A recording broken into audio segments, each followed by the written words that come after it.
oyo partager na bino analyse na biso ensemble. Laissez-moi dire merci à une dame. Cette dame-là nous a soutenu longtemps. Tous allons un problème de machine à réaliser. Malgré le nom reste inanonyme. Je te dis merci la dame. Ming ming bato o basunga biso. Bato o baida biso balinga to tanga kombo na bangote. Je te dis merci. Je dis merci à la famille Lokenge, Stella Yaka, Delphine, Grâce Lokenge, je vous salue. Adonis Bendelanga maître, Toko Tapoto Banama Solongo. Bonjour maître.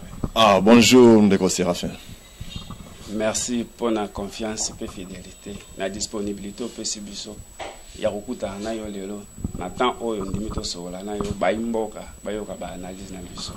Je vous en prie Ndeko. Merci maître Toko Fanda. OK. J'ai belé, mambo belé ba nous belé et les kana mboka na biso maître. Moi lilo ba pona ba fidèle abonné à Franc Comedy. Nako encourager ka bango ba continuer kolanda ka Franc Comedy TV et ça chaîne oyo elexaka ba analyse kitoko, ba émission kitoko, donc ba continuer au penon ba s'abonner, ba s'abonner. Ba zapper ba finaper na son des cloches pour la notification. Vraiment c'est un peu ça un rôle pour l'abonner. Bien merci, vous s'abonner, bon rater belo remorote mettre lelo tuye na makambo belé. Mambo belé, actualité belé za na mboka. Ya liboso to banana no. Mon mboka Félix Tshisekedi a commis vice-président à SADC. Ba impression. Bon, sur le plan diplomatique, c'est une très très bonne affaire que notre président de la République, qui est président de l'Union africaine, actuellement vice-président à SADC, et Nabano Ekoya comme président. Mais sur le plan national, nous avons un impact dans le côté. Parce que il a déjà beaucoup de charges au niveau national. Nous avons même des charges où il y a faillir. Azo failli na ba charge au niveau national. Pourquoi encore que Nakoba qui ça va surcharge sur le plan régional? Hein? Regardez un peu. Depuis l'avènement de M. Félix Tshisekedi comme président de la République, il est là près de 3 ans, son bilan est toujours négatif, non satisfaisant. Nous sommes là sur les thèmes. Ok, président de l'Union africaine, oui, tant mieux, sur le plan diplomatique. Vice-président SADC, tant mieux. Mais maintenant, nous, le peuple, on gagne quoi avec le président de l'Union africaine et le vice-président de la SADC? On gagne quoi? Le peuple à la misère. Bah, charge les awa, président du Sazo, on en a bien été, mais Azo qui n'a pas surchargé sur le plan régional. Donc, il y a vraiment un souhait qui est le roi. Il y a qui vraiment importance de rapport dans le côté. Il fallait même pas de ma charge. Donc, pour nous, Ndeko Félix Tshisekedi, il fallait à s'engager dans l'engagement on a belé à Zosalate. L'Union africaine s'est mis et puis à continuer pour l'amboka. Bissonde Tovota qui est président de la République pour ça il a biso azana contrat na biso. Ce qui biso mon to comment qui bien to continue que ba responsabilité sur le plan régional. Biso non toza bien tawa. Diplomatie peuple azolia akolia diplomatie. La diplomatie congolaise en marche. Biso ba petit peuple to kolia diplomatie là. Président à se concentrer dans l'amboka. Azwa tanae, a tu énergie nae pour n'amboka travailler plus pour l'intérêt de son pays au lieu à un président régional ou un président continental. Bien, le président doit travailler pour l'amboka nae. Maître Willy, toujours continuer. Tout le monde est sous les militaires américains, la sol congolaise. Bon, idée wana Félix Azui, il y a aussi la partenariat. Na ba pays mususu pona ba protéger RDC tant que toza na ba militaire na mboka na biso tant que ba kondi baza na mboka na ba soda makasi bazo bunda na éviter ba impression. Pour la présence il y a ba militaire américain au Congo, vraiment je trouve c'est inopportun. D'ailleurs le président Roy Komon na mambo il est en Afghanistan. L'Afghanistan peut nous servir de leçon. Les États-Unis, les Américains, vont en Afghanistan pendant 20 ans. Aujourd'hui, où nous parlons, les talibans, basés en contrôle dans le cadre de l'Afghanistan, vont diriger. Mais les soldats américains étaient là. Et qu'ils conservent dans les santé. On doit sécuriser notre pays. Biso moro na ba militaire na biso. Tout ya bangoka na condition ya malam. biso moto sécuriser mboka na biso. On n'a pas besoin d'Américains ici pour nous sécuriser. Les Américains sont là pour les intérêts américains. Jamais l'Américain va s'allier pour l'intérêt congolais. Non, non, non. Bah, on va pour l'intérêt américain. Donc, moi, j'ai trouvé ça à la place, il y a c'était qu'aux Zouandais, les soldats nabiso, côté bon, dans conditions, il y a bien, pour équiper bango, pour payer ça salaire à bien, prime à bien, puis recrutement, va salaire en armée, va former, bango, bazon école de formation militaire, car là, il faut, ils ont la condition.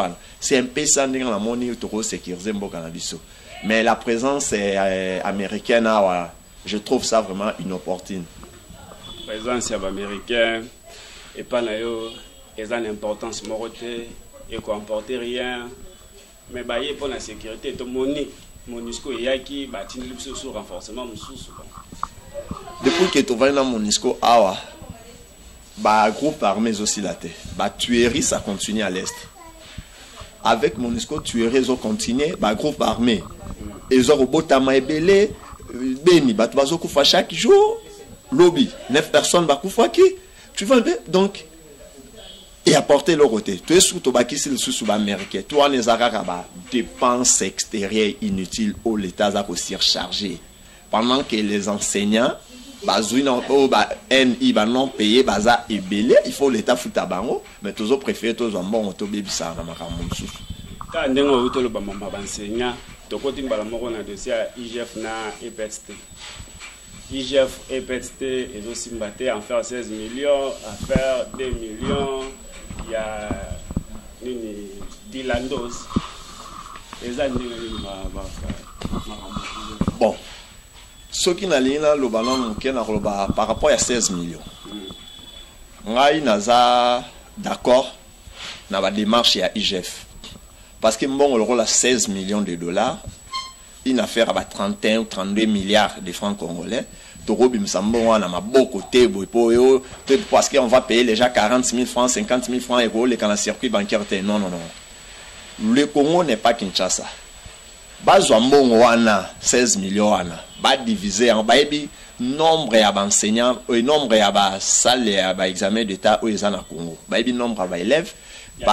Il y a Tenafeb, baby nombre d'élèves, baby nombre de salles où tu vas passer l'examen, baby nombre de surveillants. Alors, ça la dans la province, par exemple, l'Équateur, tu as 1000 surveillants. Il y a 1000 surveillants, il y a l'Équateur, Banque centrale du Congo, attendi à un niveau provincial, la banque à niveau provincial, la chef de la province. Chaque chef de la province, à niveau on a Robin Sambongo, pour qu'il y ait un territoire, un secteur, place banque, pour permettre de foutre à Maboko. Mais dire débourser une affaire à 16 millions, Namaboko, alors moi je suis. Donc il y a tentative de détournement. Il y avait l'intention de détournement. 16 millions. Quand on dit que Bazo fout à surveillant Moko 40 000, au hasard, 70 000. Et vous avez à peu près 30 000 surveillants. Parce que par rapport à la surveillance, surtout ça, il y a 70 000 fois 30 000. Tu remontes à ton habilo, il y a 1 million et quelques boys. Parce que nous avons EPST, il y a un homoni qui est inspection générale de la finance, où vraiment pour féliciter la Moussala Bazosa, la Malamu, nous avons une tentative de détournement. Nous avons EPST, ministre, il faut insister. On va payer déjà 40 000, 50 000. Ça ne doit pas passer dans les circuits bancaires. Le ministre insiste bon et bima na maboko. Parce que ce bimi na maboko, allié sikonde à Kukata. Dans le IGF, habite bon et fait les circuits bancaires. Nous yo qui n'a niveau pas province. Ministre Sengi ba préposé na niveau ba province, ba tinde la ye, ba sele ba facture, ba sele ba état de besoin ba nin pour le cas à justifier détournement au Ekoya. Tu vois bien, de temps préparer déjà détournement na ya ba millions na ye. Et ici au pays, bah tu vas détourner à millions. Jamais va détourner 10 000 $, 5 000 $, tu vas détourner à millions. Et le ministre Tony moi bah dans la Kotaki, moi j'avais senti la précipitation inopportune à qui n'a je savais que ma manding en obima. Naza na voice mo réseau circulé ministre Tony moi bah azoloba IGF azosale procès à vengeance aza na ba audio na ba conversation o ba solo laki yena directeur ya finance sikoyo nakolo belo mo est-ce que les ministres que c'est piégé tina niveau à nos solina moninga ou enregistré est-ce que c'est vraiment logique? C'est ce que moi je dis. Problème à biso Congo, ezate ki tozangi richesse to tozangi mbongo tonité. Le Congo a un problème d'individu. Congo tozana na batute. C'est-à-dire le Congolais n'a pas une bonne mentalité.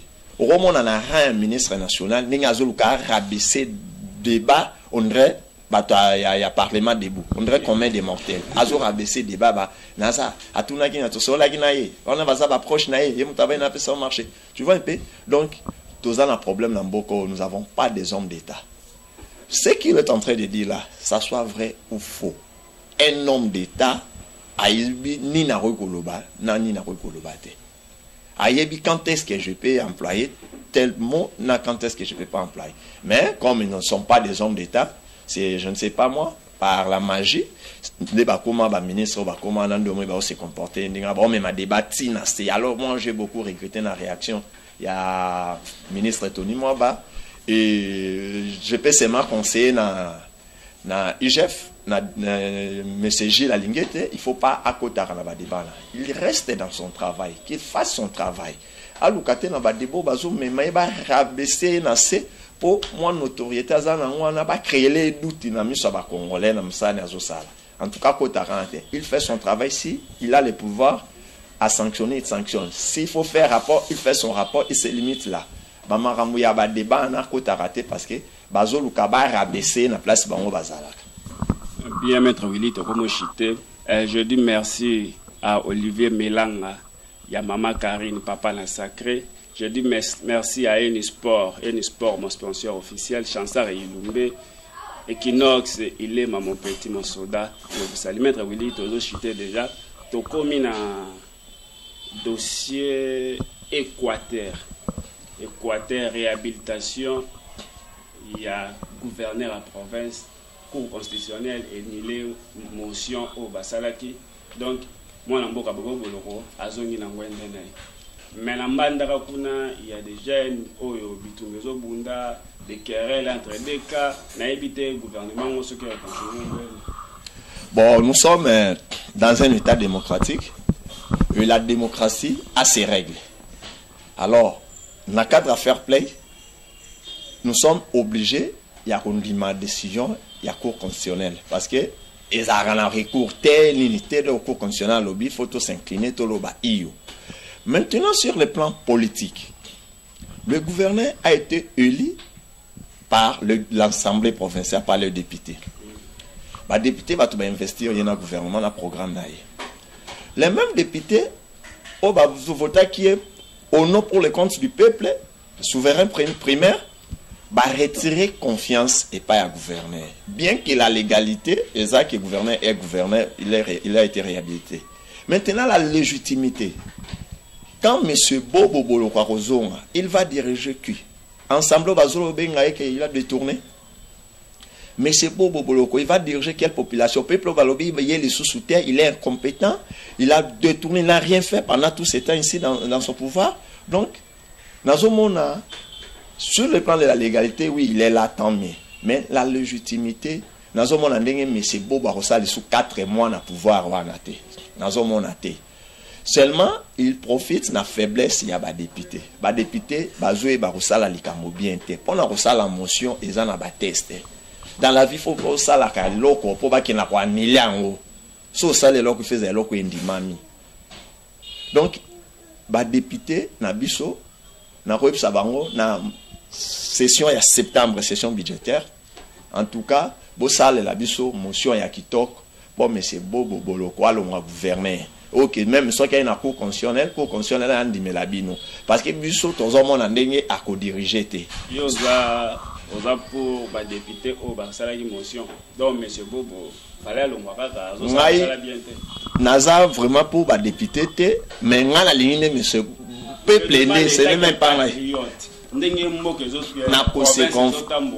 na se conformer na voix à majorité à peuple balobi bobo azalate. Et moi je suis de Mbandaka, bobo a bomimboka, bobo a comme ici province le rôle bien familial na le rôle à Gadi yena bana na Gadi agence na ya transfert à courrier a comme ici province le rôle à Gadi a comme sur la chambre froide na te karamai yena bana na sa fille est née na de Gerpec, son fils na assemblée ba beau frère na tu vois a habité que province et ça l'état comme ça comme société privée et ba député batali oui moto azo détourner bon auto peuple à Lembi il y a rien aux teka ba mapango à l'état ba terrain ba teka nyonso ba tshaka ba komona ba ngote biso yebi akoya neti yo bunde ko Séraphin yo mwana monsieur Bobo OK côté que la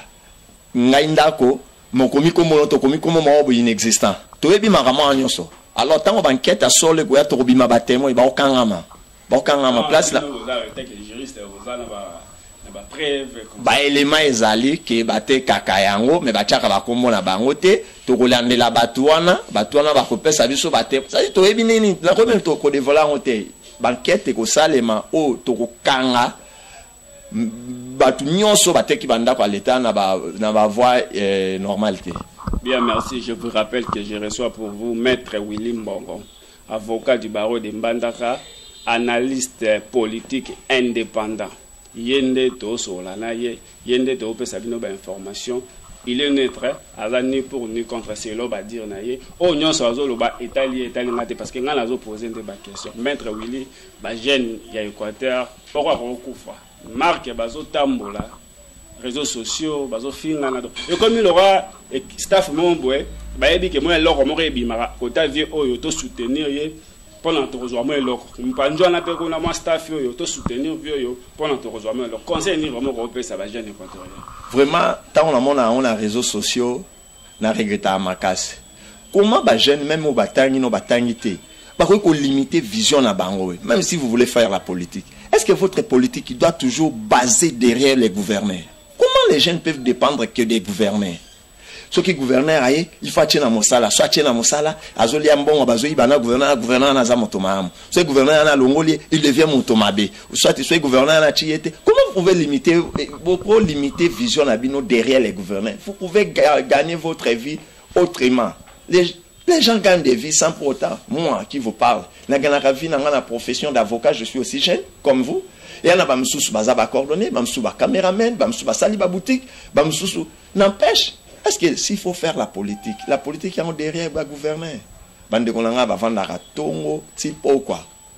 Bobo est compétent. Bobo compétent. Akoya. Mon frère, élevons un peu nos débats. Tout ce qu'on discuter cirque seulement bobo non. On peut parler parce qu'ils sont province, je suis à province, mais il y a des autres causes à la tête qui vivent en mobile, mais aussi à la Karawana. Lui-même, le bobo là, le gouverneur, il a quoi? Bon, on y a sur un des oscillés na Kishasa, na Bakanyaka na Kisasa. Si ko yo ko lukoza simane pozo ani na vie. Bandeko, ce qui to ça la politique, tout ça là, mais tout ça la politique ya ba simaka ka ba gouverneur na ba maire de la ville. C'est un peu ça. Je dis merci à Manix Bompika Kimbuta Nabiso, Gentil Ziavake, Françoise Saolona. Françoise Faïstaolo, Nachete Sali, Prince Bouka, Equinox, Maître Willy Toromina Souka, Lilo Basuka, pour la bande de Kobalandi. Ouais, Lilo Basuka, le peuple congolais, il faut tous à la unis, tous se considérer comme frères. Mon Luba, mon Congo, mon Swahili, Bissonio sont tous à faire partie de la nation congolaise. Donc, tout ce qui a du fanatisme par rapport à la région Nabiso, ni tout ça, donc, tribalisme, c'est le Romabe na Katiamboka. Tous à la unie pour l'intérêt à pays Nabiso. Pe, tout le monde a vu qui j'allais le robot, bête la rabakondi, bazonio ko la biso maboko. Tout comme un système à rochape na bakondi pression. Qu'à saler, mais aux autres la pression, pas ça la koleka pour permettre un boka émerger. C'est un peu ça. Moi, Bambote, n'a pas de Ah, merci. J'ai pas vraiment des noms à saluer. Maître Willy n'a pas de nom. Maître Willy, au PC madame la moi n'embote n'a pas si bien de place bozali.